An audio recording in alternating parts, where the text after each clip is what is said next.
Hey, we're back. Yeah, sorry, we're having some. You guys are putting some pizza pie in the pie holes. So, meanwhile, we want to talk about Survival Sunday Part 2. Survival Sunday Part 2. Now we go for the survivors, okay? Hull and Sunderland were. How did you survive the Sunday? Wow, I tell you, my hands was like cramping from all the channel surfing. No, but like, you know, from playing PlayStation, you know, winning 11 already. Good training. It's not like I do Nintendo Wii like that. But yeah. But anyway, Hull City faced Manchester United. Manchester United basically fielded like a 10-string team, okay? Some of the names are also like, who the hell is that? Now Gibson played for them somehow. And they still beat Manchester, and they still beat Hull City. They're going down next season. A good long-range goal by Darren Gibson sealed the game, and Hull City tried everything they could to come back. Couldn't come back. Okay, but the thing is that because Newcastle lost, Hull City managed to stay up by the skin of their teeth. So the other team above them, Sunderland will only go down if Hull and Newcastle win, right? Yeah. And since now they win, so even though they lost, Sunderland lost to Chelsea 3-2. I thought they played well though. They played very well. They played well. They play well. They at least show a bit of fight, but no, Chelsea. And when Anelka can score a goal like that, from the halfway line. Wow, it's a bit amazing. So I think Kim Peng was here so that he could tell us how he felt about Chelsea. So what I want to know is, typing his message. You know Sunderland and Hull City, they just managed to stay up by the skin of their teeth. Is this a good thing or not? I mean, they are like you know, there's another season in the Premier League where next season they're gonna bound to struggle again. Maybe they should relegate to 5 teams. They should. I should have gone down to a championship. Except for Sunderland, they should have relegated Hull as well. Yeah, I mean, Hull City was horrible like a championship in side. the second half. The first half they did first really half well, they were like. No, but you remember, Wigan is definitely my pick for like best improved. He did Best very well. improved. No, I think Fulham. No, Fulham. Fulham is the best. But we'll come to those Fulham Fulham teams. is the best improved. Hull, coming back to Hull, I think the turning point was, the best. remember where Phil Brown decided he wanted to conduct his halftime talk in the middle of the pitch with the cameras on him. That was the beginning of the end. He lost the players then.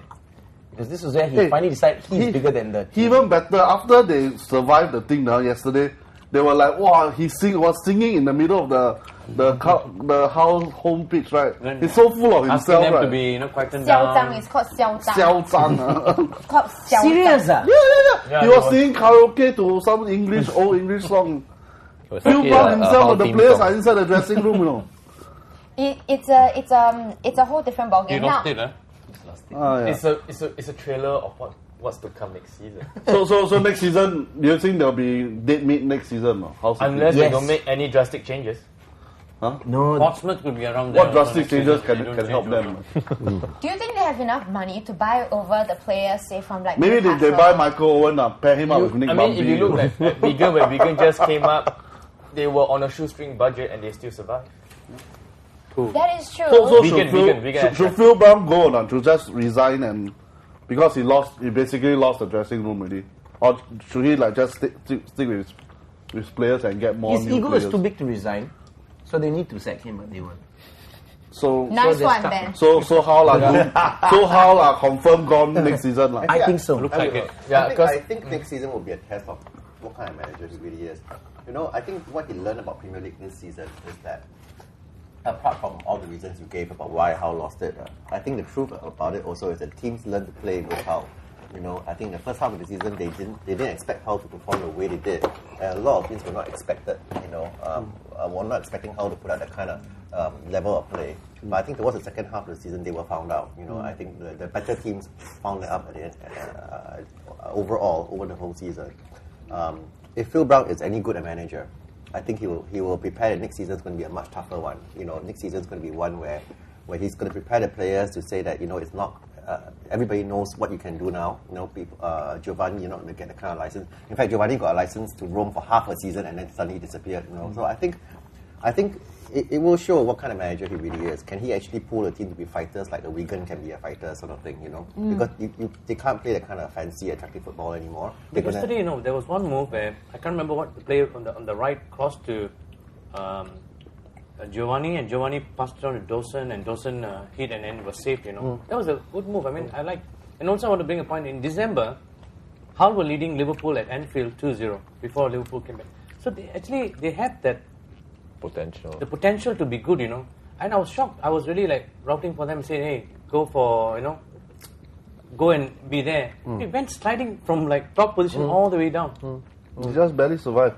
No, contrary to Phil Brown, Ricky Sabragia, the Sunderland manager, resigned straight away after the last game. He resigned? He resigned. Yeah, stepped down. He stepped down. I mean. He knew he wasn't going to be around for next season anyway, Let's put it that way. So do you think that would be a better move for No, because Sunderland might go and get Phil Brown because he's a Sunderland fan. Maybe it might work out well for both sides in the end, no? And both are relegation. I think Sabragia knew his fate was, he kept them up and that's it. He's not going to be around for next season. I think he knows that. But he did mention He signed 2-year contract. Yeah, he did mention that he was not comfortable in the early stages. He was not comfortable with it. He didn't really say it. I was watching something that there was a little snippet about him, and the way he actually presented himself, he was like not here, not there. With it, he was not comfortable. And let's put it this way: you have to have that certain kind of character to be a manager. He's just a coach, and when you're not comfortable with that role, you tend to just do it and then you walk away from it. To be fair, he did his job. I also think that Shearer did. the truth is it's a smart thing to do because honestly, Yes. he will not be able to top this. He did it. He's kept them up. Wales to Sunderland go next season. He cannot do better than this now. They don't have the funds. Number they don't. one, the backing. I don't know whether he's really got the backing. And what's happening in the room itself, the dressing room? That's a big question mark. No, not to worry. I believe the Sunderland board are pretty much settled, unlike Newcastle. You talked to them recently, It's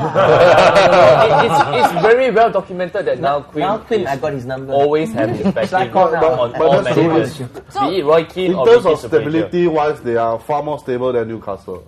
That's So for sure. you actually think that next season they'll be okay? They'll be okay because they'll be struggling. and you can see based on their last performance against Chelsea, they were actually showing battling qualities that He did battle. how they Newcastle battle, didn't show. But Bruce, the main thing is that getting the right manager, to come in and actually take over the dressing room and take command. That is the key to everything. But if you lose the plot, that's where it goes down for the manager itself. Exactly, that's why I said that Ricky I know Sabragia was, Sunderland but must nowadays get Claudio Ranieri, I tell you. hey Ranieri, Might as well. He's as jobless well. now. no, Yeah. his management are Yeah. not giving the managers enough time to settle down. Like what Ferguson got, Yes, the 6 years he got in Rafa patience. Benitez. And But every then time, you must stop. like say the 3 years, say he doesn't win any trophies, he doesn't go out. They give him time. But I 3 think it years. depends on the manager. Scolari, yes, So you give him management is the time. most important. Mark Hughes, no, you kick him out. okay. Please, back then it was the 80s. No. Patience was a virtue. What about recently when Arsenal, Patience Man U didn't was win a for like virtue. 3 seasons, Virtue. and at one Not- point they were like Yeah, out of the Champions League in the qualifying round. Remember the one season they were bottom of the. 2005 or The 06. management say, "Hey, Ferguson, it's time you go." No, Job twist. Like they said, patience is a virtue. So we shall wait till after the break and we're talking about other stuff. Yeah. The pizza. Pizza.